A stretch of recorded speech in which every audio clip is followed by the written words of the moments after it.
Est-ce que cette chanson t'inspire quelque chose?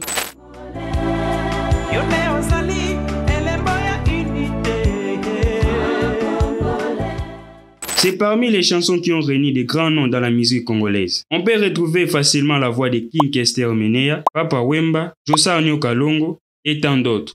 Dans cette vidéo, nous allons vous raconter l'histoire cachée sur les chansons patriotiques qui ont marqué la RDC. Que ce soit des chansons collectives ou des chansons individuelles. Si nos contenus vous intéressent, n'oubliez pas de vous abonner pour rejoindre la communauté des éveillés. Objectif, atteindre 20 000 abonnés avant la fin de ce mois. Allons-y.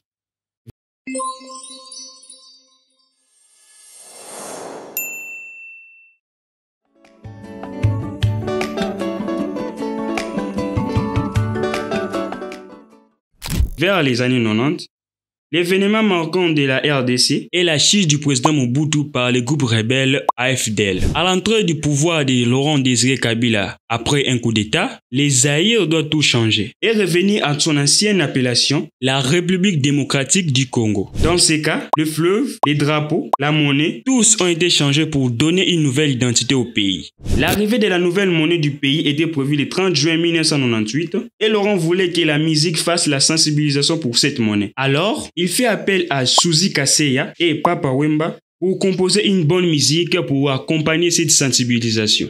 La chanson est composée sous un air de rumba et la chanson prend le nom de Mwanampo en hommage au masque Chokwe. Elle appelle à la reconstruction du pays et éloge les exploits de Laurent Désiré Kabila. La chanson Mwanampo est devenue célèbre peu de temps après sa sortie. Suzy Kaseya a été aidée par Bamundele en guitare, Monan en percussion. On peut reconnaître facilement la participation de Simaro Massia, Nyo Kalongo, Marai Marai, Marie-Paul, Mbiliabel, Papa Wemba, Pascal Poba, Lokwa Kanza, Juben Piana, Pepe Kale, Redi Amisi, Tino Numbi, Daboulay Rochero, Wendo Kolosoy, et tant d'autres. C'est la première chanson congolaise à avoir réuni autant d'artistes pour une cause patriotique. La chanson a été chantée dans plusieurs langues congolaises, dont le Chiluba, le Kikongo, le Swahili et le Lingala. Ils ont cité quelques villes et représentations du pays. La chanson résume à environ 7 minutes l'importance, les designs et tout ce que vous devez savoir sur la monnaie. La chanson est considérée comme le We Are the World en version congolaise pour glorifier la monnaie nationale. On retrouve à l'intérieur de cette chanson la signature des belles vocales de chacun des artistes sous la direction de Suzy Kaseya.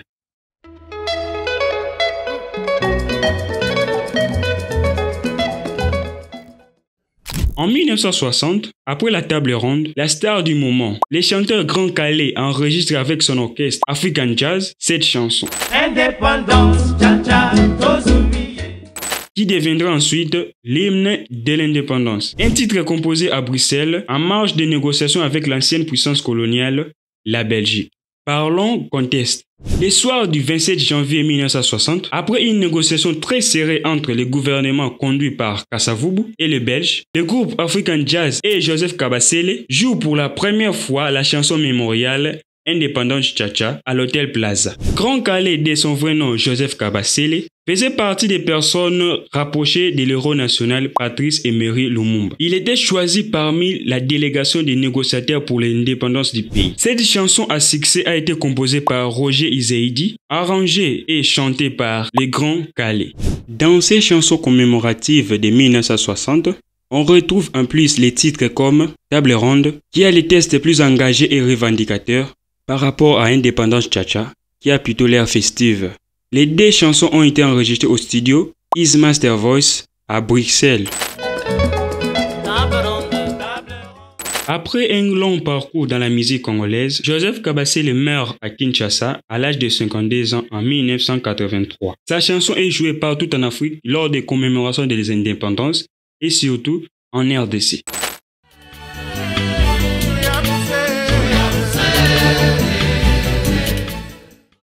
Traduit en français par Mourir pour le Congo, la chanson Tokufa Pona Congo est une chanson dédiée à la libération du Congo par l'AFDL de Laurent Désiré Kabila. Voici un extrait.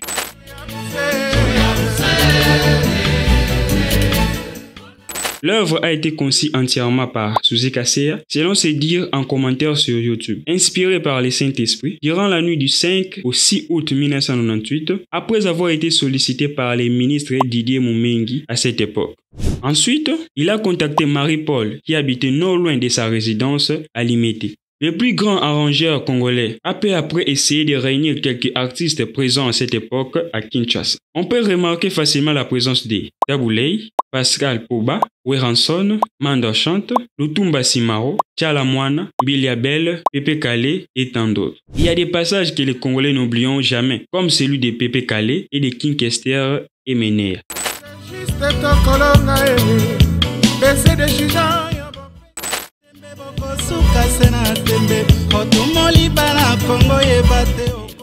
Quand on écoute cette chanson, on ressent que les artistes congolais ont chanté avec tout leur amour afin de voir le Congo décoller de ces crises et des guerres. C'est une chanson de résistance face à l'ennemi du peuple congolais. On peut facilement dire que Suzy Kasseya a fait beaucoup sur les chansons patriotiques au Congo. On peut encore voir sa présence à l'hommage de Mouzé Kabila chanté par Desouza Santu après l'assassinat du président en 2001.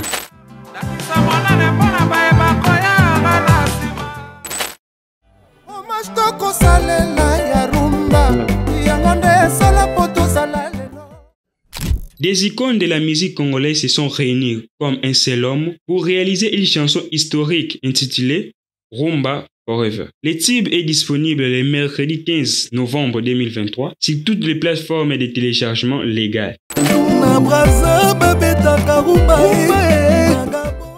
Il a été réalisé dans le plus grand secret avant que son affiche ne soit dévoilée.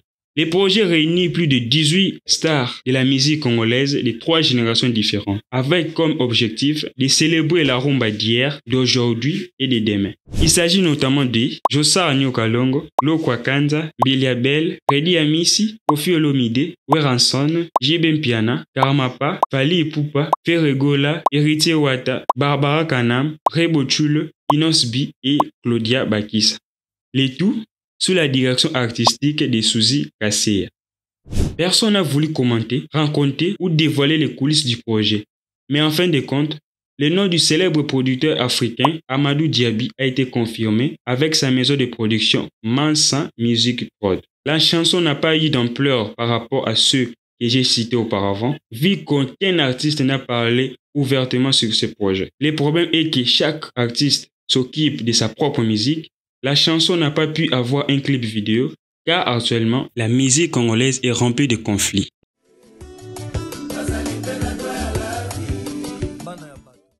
Nous avons cité quelques chansons patriotiques qui nous venaient à la tête. On peut encore citer quelques artistes qui ont chanté pour l'Est du pays, pour la sensibilisation contre le sida, contre le paludisme, pour le devoir de citoyenneté, pour l'élection et tant d'autres sujets.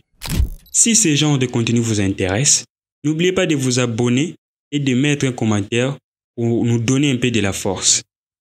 Ciao!